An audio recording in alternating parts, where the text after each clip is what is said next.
Okay, squares are an important tool in your wood shop. So today, I'm gonna teach you how to make your own square. Squares are important for marking lines, checking things for square, layouts and measurement, and tool setup.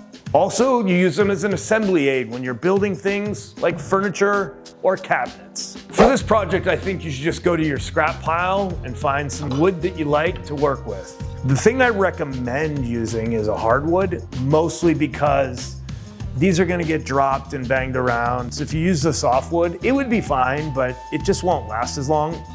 Here I have some walnut, maple, white oak, and something called Iroko. So I think I can find something from here that I like.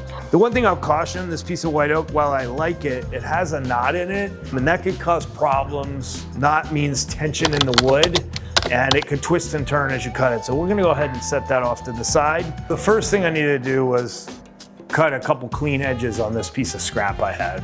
I want to make a smaller square today, and so I grabbed an offcut of some trim I had out of white oak. So I'm going to make probably a square that's about that big today, just so I can have one that I can carry in my pocket all the time. You can do this without owning your own square, but you should already have a square in your tool set.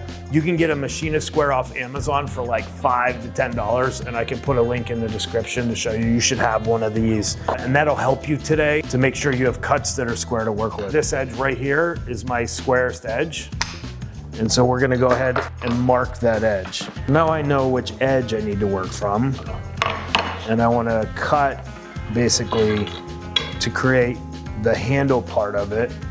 And this is gonna go inside. I think I want it to be about an inch.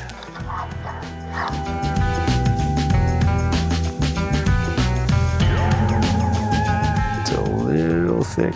I think I wanna knock that down to a 1/4 inch. So you obviously don't need a planer to do this. I just want a very specific size for this.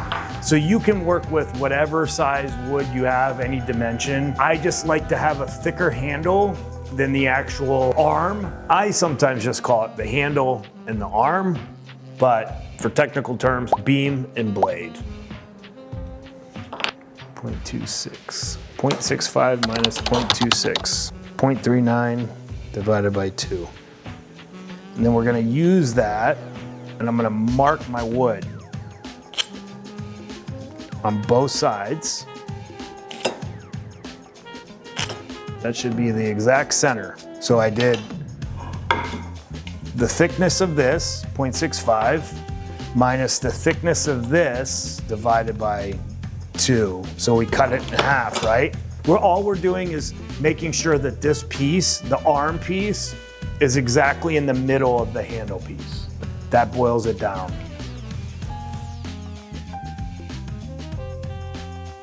This is a marking gauge. Another affordable tool on Amazon. I'll put a link in the description. I'm sawing inside the line, so I'm gonna clear out with the chisel. This is a Japanese pole saw, another affordable tool you can buy on Amazon, probably $30. Okay.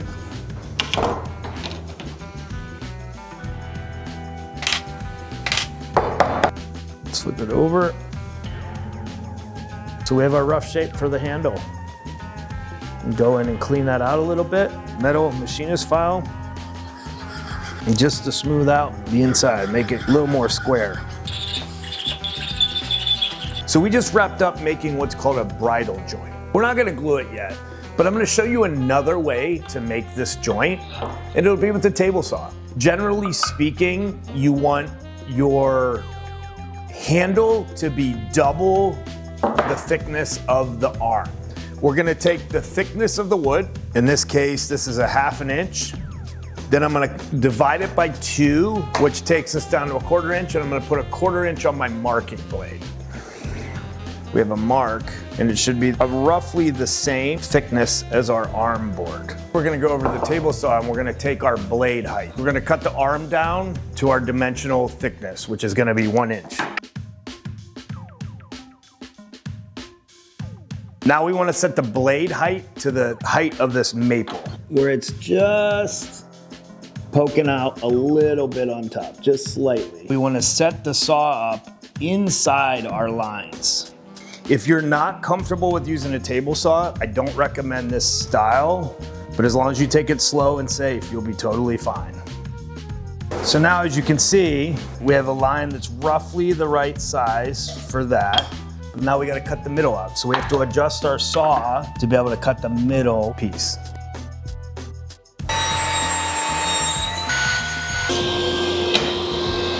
Now I can cut off whatever thickness I want.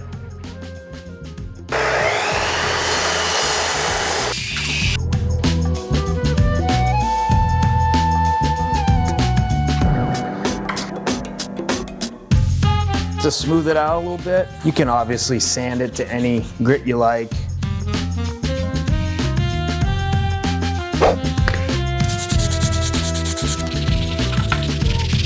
Ideally, when you're doing a bridal joint, you want the grain direction pointing in the direction of the joint, not away. It makes it stronger this way. I did make one the opposite way. Because it's small, I know I could get away with it, and I made it by hand. The grain direction is going away from it. And so you just have to be careful. I'd say for your first one, make sure the grain direction is pointing towards your joint. I'm hand sanding delicately because the measurements matter on this. I'm not sanding really aggressively because we don't want it to come out as square from sanding too hard. This was the hand tool made one, and this is the machine made one. Today I'm gonna be using Titebond Thick and Quick. I wanna use that for speed. It's a very basic joint, but it's strong. The problem with Thick and Quick is it dries so fast. Toothbrush is so good for squeeze out. Next part is the most important part, is making sure that your square dries square. What I would like to do, just to be safe, is I'm gonna clamp a square to it. Plywood squares, if anybody's interested. Let me know in the comments. Glue is set up. We're gonna move on to the finishing stage. We're gonna be using a UV finish just for speed again. You just wipe it on and hit it with a UV light. Like that it doesn't yellow the woods. We're gonna wipe off the excess real quick, and then we're gonna hit it with the UV light and be good to go.